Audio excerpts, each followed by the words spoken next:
Magandang araw sa lahat. Ako nga pala si Ira Grace Bizardat from BSED Phil 4C.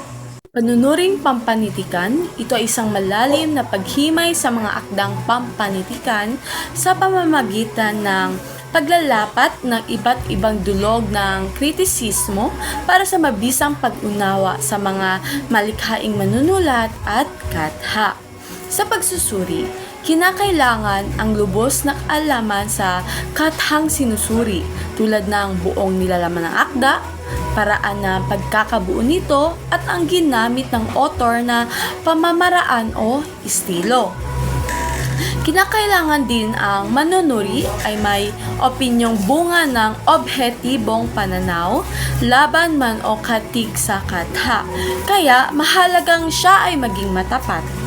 Ang pagpapaliwanag o panunuligsa sa isang akda upang ihatid ang kahalagahan nito ay pamumuna.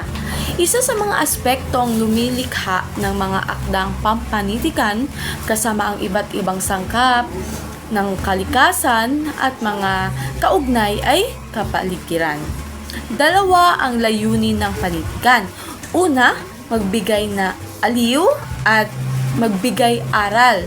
Kaya mahalaga din sa mga akda ang magkaroon ng bias sa kaasalan. Mula rito, maraming napupulot na pangyayari, sitwasyon at banghay na maaaring gamiting paksa sapagkat batay ito sa sariling pagmamasid o karanasan. Ang kalipunan ng mga pinagyamang sinulat o nilimbag sa isang tanging wika ng tao ay isang panitikan. Unang-una, teoryang klasismo or klasisismo, ang layunin ng panitikan ay maglahad ng mga pangyayaring payak ukol sa pagkakaiba ng estado sa buhay ng dalawang nag-iibigan. Karaniwang ang daloy ng mga pangyayari, matipid at piling-pili sa paggamit ng mga salita at laging natatapos ng may kaayusan. Pangalawa, teoryang humanismo. Ang layunin ng panitikan ay ipakita na ang tao ang sentro ng mundo. Ito ay binibigyan tuon ang kalakasan at mabubuting katangian ng tao gaya ng talino, talento at iba pa. Teoryang imahismo. Ang layunin ng panitikan ay gumamit ng mga imahe na higit na maghahayag sa mga damdamin, kaisipan, ideya, saloobin, at iba pang nais na ibahagi ng may akda na higit na madaling maunawaan kaysa gumamit lamang ng karaniwang salita. Sa halip na paglalarawan at tuwirang maglalahad ng mga imahen na layong ilantad ang totoong kaisipan ng pahayag sa loob ng panitikan. Pang-apat, teoryang realismo. Ang layunin ng panitikan ay ipakita ang mga karanasan at nasaksihan ng may akda sa kanyang lipunan. Ang panitikan ay hango sa totoong buhay, ngunit hindi tuwirang totoo sapagkat isinaalang-alang ng may akda ang kasiningan at pagka-epektibo ng kanyang sinulat. 5. Teoryang feminismo. Ang layunin ng panitikan ay magpakilala ng mga kalakasan at kakayahang pambabae at iangat ang pagtingin ng lipunan sa mga kababaihan. Madaling matukoy kung ang isang panitikan ay feminismo sapagkat babae o sagisag babae ang pangunahing tauhan ay ipinamahayag ang mabubuti at magandang katangian ng tauhan. Pang-anim, teoryang archetypal. Ang layunin ng panitikan ay ipakita ang mga mahalagang bahagi ng akda sa pamamagitan ng mga simbolo. Ngunit hindi basta-basta masusuri ang mga simbolismo sa akda. Pinakamainam na alamin muna ang kabuuang konsepto at tema ng panitikan, sapagkat ang mga simbolismong napapaloob sa akda ay magkaugnay sa isa't isa. Ang lahat ng simbolismo ay naaayon sa tema at konseptong ipinapakilala ng may akda sa mga mambabasa. Pang-pito, tsoryang formalismo or formalistiko. Ang layunin ng panitikan ay iparating sa mambabasa ang nais niyang ipaabot gamit ang kanyang tuwirang panitikan. Kung ano ang sinasabi ng may akda sa kanyang panitikan ang siyang nais niyang ipaabot sa mambabasa, walang labis at walang kulang. Walang simbolismo at hindi humihingi ng higit na malalim na pagsusuri at pag-uunawa.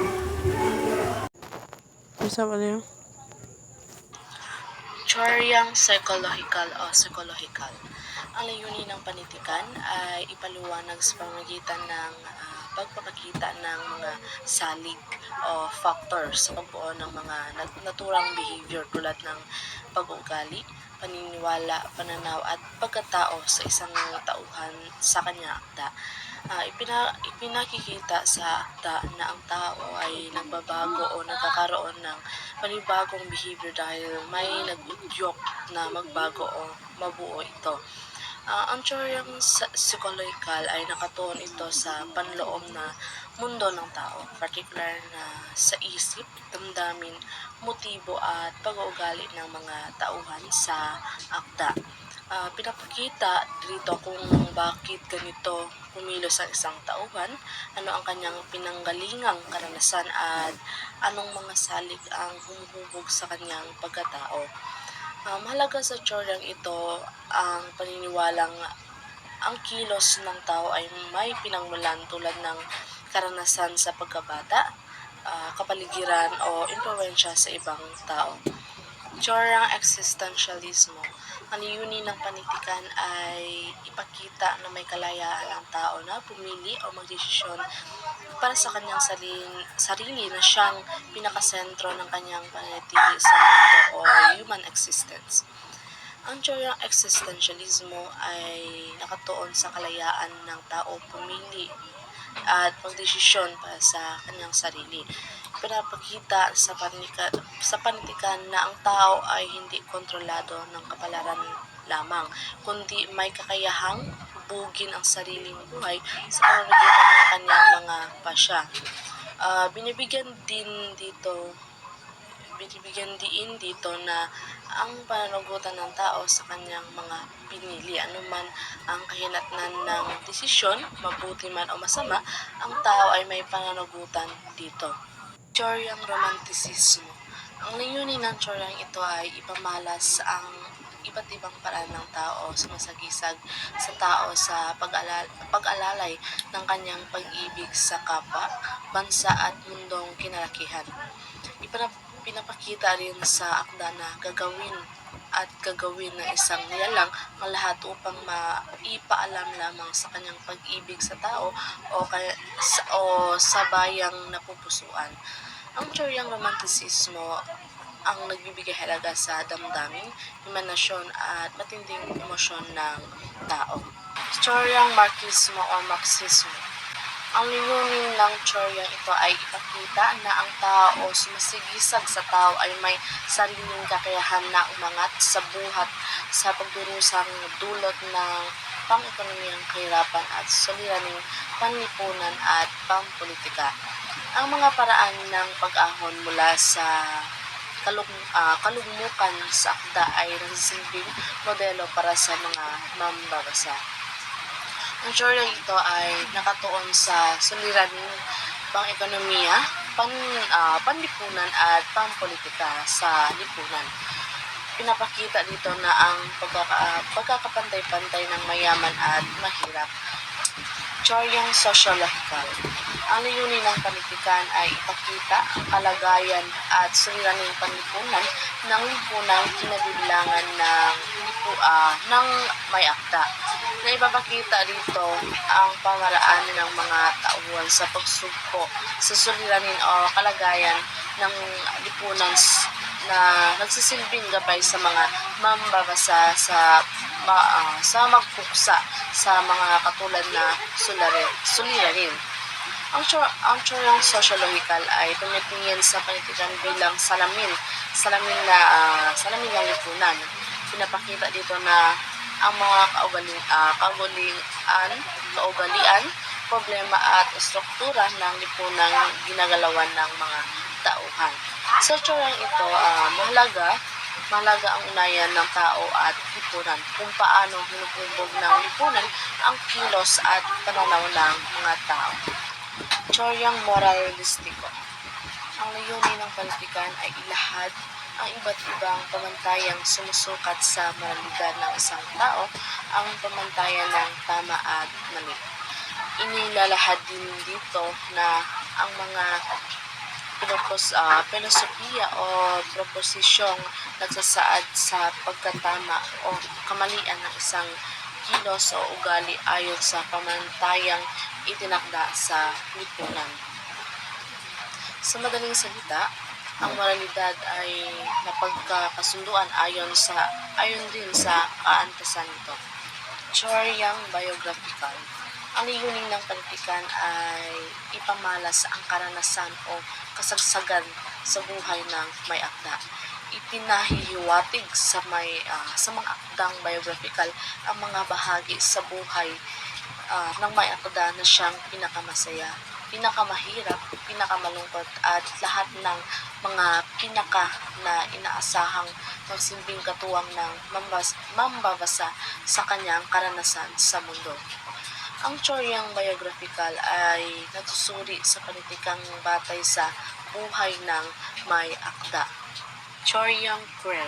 Ang layunin ng panitikan ay iangat at pagpantayin sa paningin ng lipunan sa mga homosexual. Kung ang mga babae ay may feminismo, ang mga homosexual naman ay queer. Ang teoryang queer ay naglalayong iangat ang boses at karanasan ng mga homosexual at LGBTQ+ sa panitikan. Layunin nito ang ipakita na sila ay pantay na tao na may damdamin, karapatan at dignidad. Sinusuri ng teoryang ito kung paano inilalarawan ang kasarian at sexualidad sa akda at kung paano hinahamon ang tradisyonal na pananaw ng lipunan tungkol sa kasarian. Teoryang historical. Ang layunin ng panitikan ay ipakita ang karanasan ng isang lipi ng tao na siyang masasalamin sa kasaysayan at bahagi ng kanyang pagkahubog. Nais din nitong ipakita na ang kasaysayan ay bahagi ng buhay ng tao at ng mundo. Ang teoryang historical ay tumitingin sa panitikan bilang bahagi ng kasaysayan. Pinapakita dito ang karanasan ng tao na isang tiyak na panahon, kabilang ang mga pangyayari, paniniwala at kalagayan ng lipunan noon. Teoryang kultural. Ang layunin ng panitikan ay ipakilala ang kultura ng may akda sa mga hindi nakakaalam. Ibinabahagi ng may akda ang mga kaugalian, paniniwala at tradisyon minana at ipasa sa mga sunod na salinlahi. Pinapakita din dito na bawat lipi ay natatangi. Ang teoryang kultural ay nakatuon sa kultura, tradisyon, paniniwala at kaugalian ng isang pangkat ng tao. Layunin ng panitikan na ipakilala at ipreserba ang kultura para sa susunod na henerasyon. So pinapakita din dito na bawat kultura ay may sariling pagkakakilanlan at halaga at nararapat itong igalang. Teoryang feminismo at marxismo. Ang layunin ng panitikan ay ilantad ang iba't ibang paraan ng kababaihan sa pagtugon sa suliraning kanyang kinakaharap. Isang halimbawa nito ay ang pagkilala sa prostitusyong bilang tuwirang tugon sa suliraning dinaranas sa halip na ito ay kasamaan at suliraning ng lipunan. Pinagsasama ang teoryang ito na ang feminismo at marxismo. Layunin nitong ilantad ang dobleng pang-aapi sa kababaihan bilang babae. Teoryang deconstruction. Ang layunin ng panitikan ay ipakita ang iba't ibang aspekto na bumubuo sa tao at mundo. Pinaniniwalaan kasi ng ilang mga pilosopo at manunulat na walang iisang pananaw ang nag-udyok sa may akda na sumulat, kundi ang halo-halong pananaw na ang nais iparating ay ang kabuuan ng pagtao at mundo. Ang Chorean Reconstruction ay naniniwalang walang iisang kahulugan o iisang interpretasyon ang isang akda.